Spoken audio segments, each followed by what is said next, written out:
Le salaire minimum interprofessionnel garanti, le SMIG, passe la barre des 170 000 francs. Il est désormais de 173 181 francs, une revalorisation basée sur la hausse des prix. Si cette annonce actée en Conseil des ministres en début de semaine est une bonne nouvelle pour les plus bas salaires, elle pose des questions du côté des patrons. Nicolas Pérez, Jessica Doucet. Le SMIG passe officiellement à 173 181 francs bruts par mois. Une revalorisation salariale de 2,38% actée le 30 avril dernier, qui se cale sur l'indice des prix de l'ISPF. 2,38 c'est beaucoup, c'est moins qu'avant, mais c'est encore beaucoup. Et donc je ne sais pas ce qu'il y aura dans les prochains mois, mais aujourd'hui 2,38 c'est sur le SMIC, voilà, ça fait plus de 4 000 francs par salarié dans un ETP sur un SMIC. Voilà, donc c'est pas rien, mais en même temps, si le SMIC augmente, c'est parce qu'il y a eu de l'inflation, que les prix ont augmenté, que la vie a été plus chère. C'est ça le constat. Un salaire minimum qui, depuis 66 ans, connaît des augmentations plus ou moins marquées. Notamment depuis 20 ans, puisque le SMIG est calé sur la hausse des prix et non sur la croissance.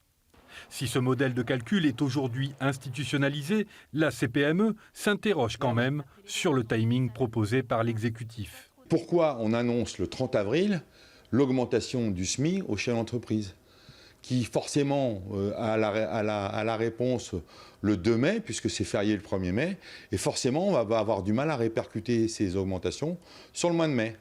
Voilà, donc c'est dommage parce que la réponse à cette question, je pense que le gouvernement l'a depuis largement plus d'un mois. Le MEDEF, de son côté, salue cette revalorisation pour les plus bas salaires, mais craint une répercussion sur les prochaines négociations salariales prévues en fin d'année. On vient également laisser moins de marge de manœuvre pour l'ensemble des autres salariés. Et si toutefois on venait aussi, au terme des accords du mois d'octobre prochain, proposer une hausse des salaires de l'ensemble finalement des employés de Polynésie, il y aurait également forcément une répercussion sur les prix de vente des entrepreneurs et de leurs produits et services. Comparativement au territoire d'outre-mer du Pacifique, avec 173 181 francs, la Polynésie se situe dans le haut du panier. Par contre, le Fénois reste loin derrière la Nouvelle-Zélande et la France, alors que le coût de la vie dans ces pays y est jusqu'à 40% moins cher. Avec une inflation qui ne cesse de progresser, la seule solution pour les patrons est baisser le coût du travail et arrêter de fiscaliser le travail. Le travail, c'est ce qu'il y a de plus dur à avoir en Polynésie dans un petit pays comme le nôtre. Il faut faire comme les pays du nord-est de l'Europe et du nord de l'Europe, c'est-à-dire enlever la fiscalité sur le travail.